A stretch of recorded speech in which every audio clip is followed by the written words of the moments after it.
India Legal presents Courts Roundup.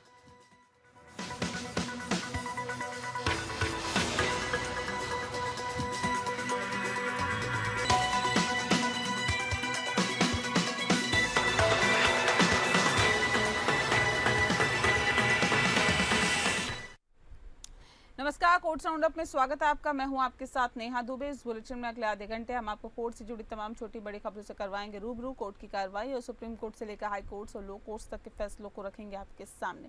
तो आइए शुरू करते हैं courts roundup. India Legal presents Courts Roundup.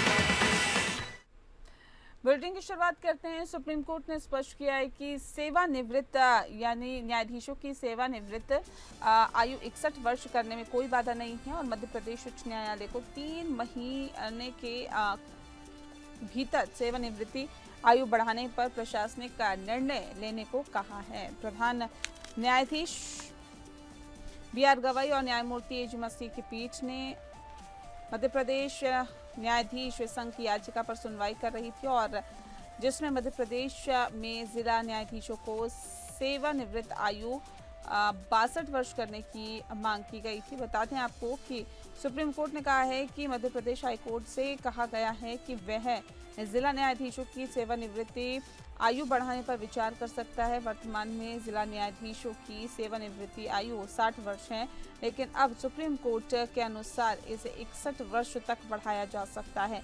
Justice justice SK Kaul और जस्टिस MM सुंदरेश की पीठ ने मध्य प्रदेश हाई कोर्ट के रजिस्ट्रार जनरल की ओर से दायर एक याचिका पर सुनवाई करते हुए ये टिप्पणी की है। पीठ ने कहा है कि जिला न्यायाधीशों की सेवानिवृत्ति आयु बढ़ाने के संबंध में हाई कोर्ट विचार कर सकता है। अगर जिला न्यायाधीशों की सेवानिवृत्ति आयु बढ़ाई जाती है तो इससे न्यायपालिका में अनुभव और विशेषज्ञता का लाभ मिलेगा। जिला न्यायाधीशों को अपने अनुभव और ज्ञान का उपयोग करके न्यायपालिका में महत्वपूर्ण योगदान करने का अवसर मिलेगा। सुप्रीम कोर्ट ने मध्य प्रदेश हाई कोर्ट को निर्देश दिया है कि वे जिला न्यायाधीशों की सेवानिवृत्ति बढ़ाने के संबंध में विचार करें। सुप्रीम कोर्ट का ये निर्देश एक महत्वपूर्ण कदम है जिससे न्यायपालिका में सुधार हो सकता है। सुप्रीम कोर्ट का ये बयान एक महत्वपूर्ण कदम है जिससे न्यायपालिका में सुधार हो सकता है। यदि जिला न्यायाधीशों की सेवानिवृत्ति आयु बढ़ाई जाती है तो इससे न्यायपालिका में अनुभव और विशेषज्ञता का लाभ मिलेगा और हमें उम्मीद है कि मध्य प्रदेश हाई कोर्ट इस पर विचार करेगा और उचित निर्णय लेगा।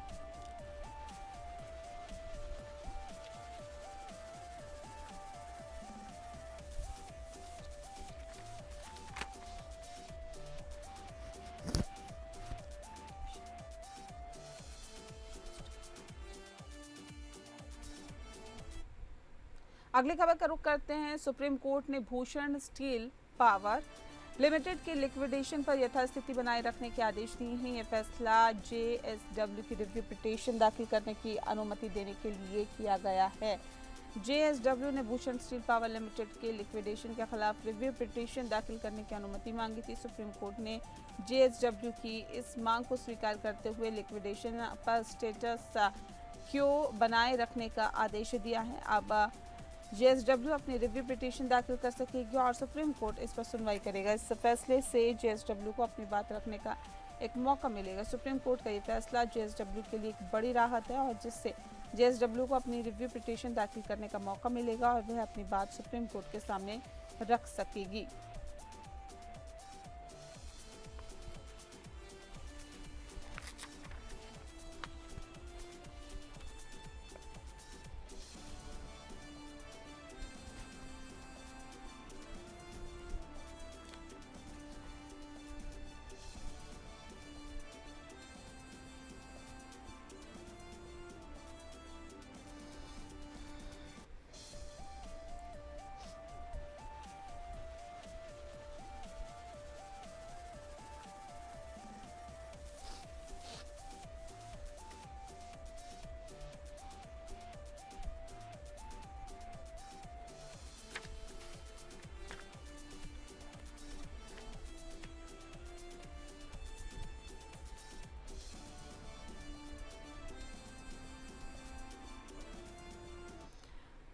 अगली खबर का रुख करते हैं। नीट पीजी 2025 की परीक्षा को 2 पालियों में करने और आयोजित करने के खिलाफ एक याचिका फिर से सुप्रीम कोर्ट में दायर की गई है। याचिकाकर्ता ने परीक्षा को एक ही पाली में आयोजित करने का आग्रह किया है। बता दें क्योंकि 2 पालियों में परीक्षा आयोजित करने से छात्रों को परेशानी हो सकती है। नीट पीजी 2025 की परीक्षा को 2 पालियों में आयोजित करने का फैसला लिया गया है, जिससे कि छात्रों में चिंता का माहौल है।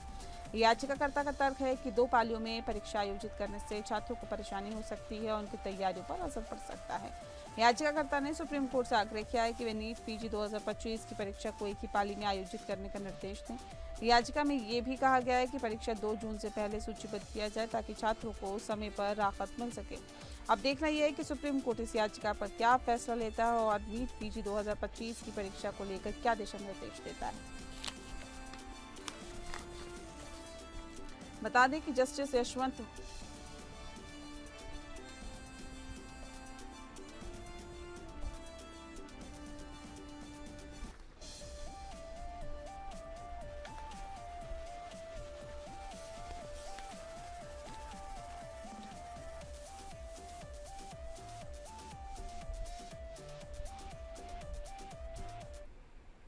अगली खबर का रुख करते हैं। जस्टिस यशवंत वर्मा के घर कैश मिलने के मामले में इन हाउस कमेटी की जांच सार्वजनिक करने से सुप्रीम कोर्ट ने इनकार किया है। सुप्रीम कोर्ट ने उस समय सीजीआई रहे संजीव खन्ना द्वारा राष्ट्रपति और प्रधानमंत्री को भेजी गई चिट्ठी की कॉपी देने से भी इनकार कर दिया है।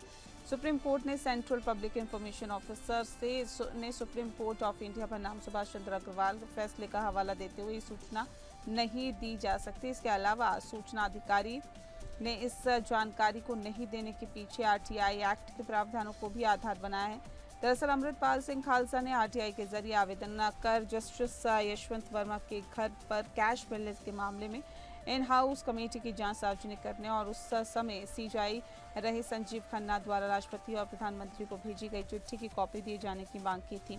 ये फैसला न्यायपालिका में पारदर्शिता और जवाबदेही को बढ़ावा देने के लिए एक महत्वपूर्ण कदम है। इससे न्यायपालिका के कामकाज में अधिक पारदर्शिता आएगी और जनता को जानकारी प्राप्त करने का अधिकार भी मिलेगा।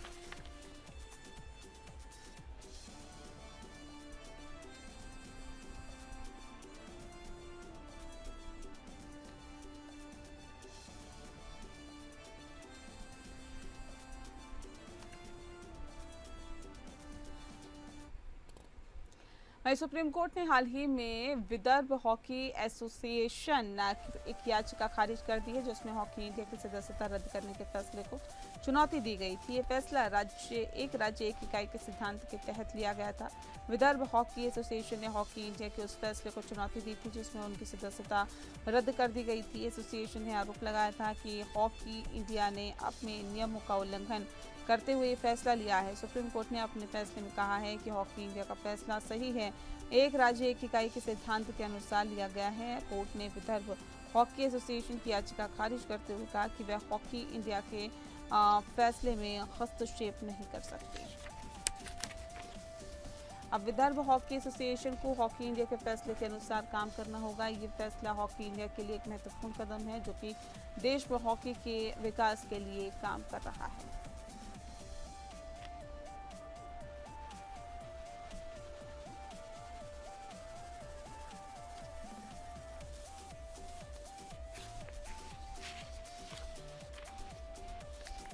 में आगे बढ़ते हैं। सुप्रीम कोर्ट ने सुब्रमण्यम स्वामी की याचिका पर सुनवाई की। बता दें आपको कि जिसमें उन्होंने राम सेतु के संबंध में केंद्र सरकार से समयबद्ध निर्णय लेने का आग्रह किया है। स्वामी ने अपनी याचिका में आरोप लगाया कि केंद्र सरकार ने राम सेतु के संबंध में उनके द्वारा दायर किए गए अभ्यावेदन पर अभी तक कोई फैसला नहीं लिया है। डॉक्टर सुब्रमण्यम स्वामी ने अपनी याचिका में कहा है कि उन्होंने राम सेतु के संबंध में केंद्र सरकार को एक अभ्यावेदन दिया था, जिसमें उन्होंने राम सेतु को राष्ट्रीय धरोहर घोषित करने और उनके संरक्षण के लिए कदम उठाने का आग्रह किया था। हालांकि केंद्र सरकार ने अभी तक इस अभ्यावेदन पर कोई ठोस फैसला नहीं लिया है। सुप्रीम कोर्ट ने डॉक्टर सुब्रमण्यम स्वामी की याचिका पर सुनवाई करते हुए केंद्र सरकार से पूछा है कि वे राम सेतु के संबंध में उनके द्वारा दायर किए गए अभ्यावेदन पर कब तक फैसला लेगी और ऐसे में कोर्ट ने केंद्र सरकार से कहा है कि वह इस मामले में एक समयबद्ध निर्णय लेने का प्रयास करे।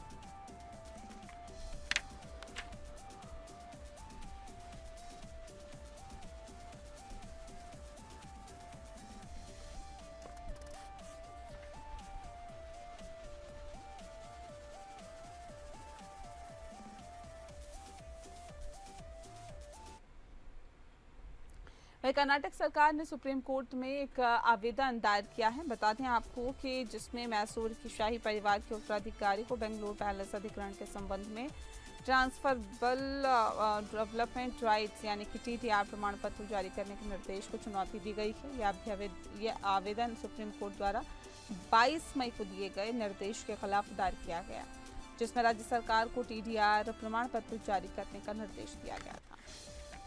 1996 में कर्नाटक सरकार ने बेंगलुरु पैलेस अधिनियम पारित किया था, जिसके तहत पैलेस ग्राउंड में 472.16 एकड़ जमीन का अधिग्रहण किया गया था।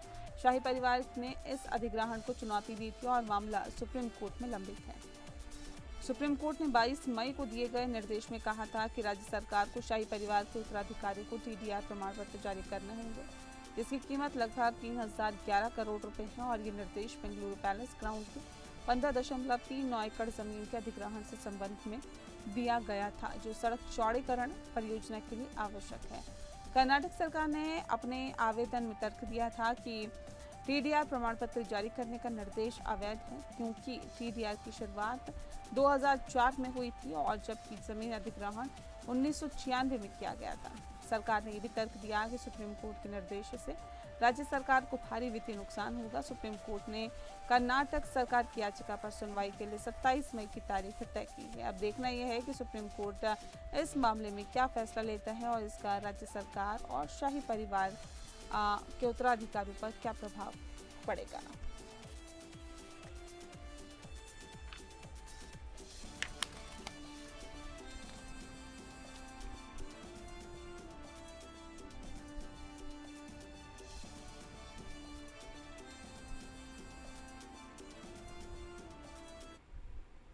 अगली खबर का रुख करते हैं। अभिजीत अय्यर मित्रा ने न्यूज़ लॉन्ड्री के पत्रकारों के खिलाफ सोशल मीडिया पर आपत्तिजनक पोस्ट किए थे। बाद में उन्हें पोस्ट को हटा लिया है और लेकिन दिल्ली हाई कोर्ट को बताया गया है कि उन्होंने इसके लिए कोई पश्चाताप नहीं दिखाया है। अभिजीत अय्यर मित्रा ने न्यूज़ लॉन्ड्री के पत्रकारों के खिलाफ सोशल मीडिया पर आपत्तिजनक पोस्ट किए थे, जिसके बाद उनके खिलाफ कानूनी कार्रवाई शुरू की गई थी।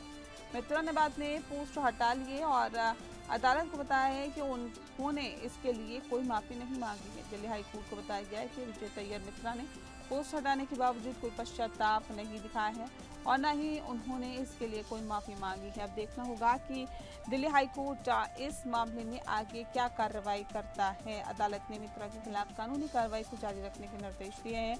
ये मामला सोशल मीडिया पर आपत्तिजनक पोस्ट करने और उसके बाद की जाने वाली कार्रवाई के महत्व को दर्शाता है। ये भी दिखाता है कि अदालत सोशल मीडिया पर आपत्तिजनक सामग्री के खिलाफ कार्रवाई करने के लिए तैयार है। पिछली सुनवाई में अदालत ने चेतावनी दी थी कि वह अय्यर मित्रा के खिलाफ आपराधिक मामला दर्ज करने का आदेश दे सकती है और अदालत ने अंततः आदेश दिया कि प्रतिवादी द्वारा उपयोग की गई भाषा समाज में अनुमत नहीं है और अदालत अंतरिम आदेश पारित करने वाली थी।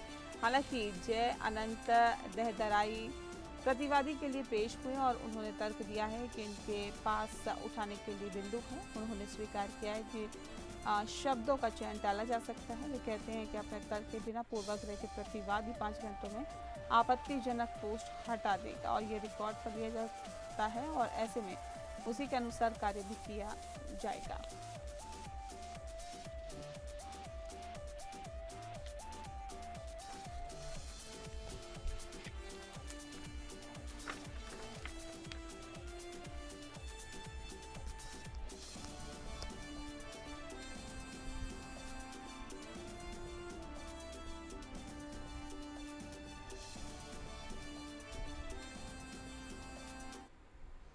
वहीं एनजीटी ने मध्य प्रदेश में पेड़ों की गणना का आदेश दिया है। बताते हैं आपको कि यह आदेश एक याचिका के बाद आया है, जिसमें दावा किया गया है कि क्रिकेट स्टेडियम में के लिए ही सड़क बनाने के लिए 700 पेड़ काट दिए गए। याचिका में आरोप लगाया गया था कि मध्य प्रदेश सरकार ने क्रिकेट स्टेडियम के लिए सड़क बनाने के लिए 700 पेड़ काटे थे, जो पर्यावरण के लिए बेहद हानिकारक है।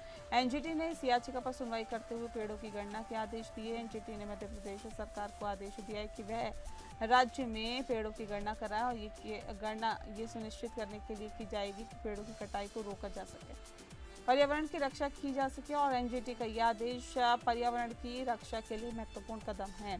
पेड़ों की गणना से पता चलेगा कि कितने पेड़ हैं और कितने पेड़ काटे गए हैं। इससे भविष्य में पेड़ों की कटाई को रोकने के लिए उचित कदम उठाए जा सकते हैं। क्रिकेट स्टेडियम के लिए कथित तौर पर काटे गए 700 पेड़ों के संबंध में न्यायाधिकरण ने कहा है कि 700 पेड़ों को काटने से जो हरियाली बनी उसे फिर से बनाने में कम से कम 70 से 100 साल का समय लगेगा और इस तरह इतने सारे पेड़ों के नष्ट होने से पर्यावरण और कई लोगों के जीवन पर प्रतिकूल प्रभाव पड़ेगा। बता दें आपको कि तदनुसार प्रतिपूरक वन रोपण का मुआवजा उस अवधि के अनुपात में पेड़ों के जीवन काल के दौरान पौधे द्वारा उत्पन्न ऑक्सीजन के अनुपात में होना चाहिए। अब मध्य प्रदेश सरकार को पेड़ों की गणना करानी होगी और इसकी रिपोर्ट एनजीटी को सौंपनी होगी। एनजीटी आगे की कार्रवाई के लिए इस रिपोर्ट का उपयोग करेगी।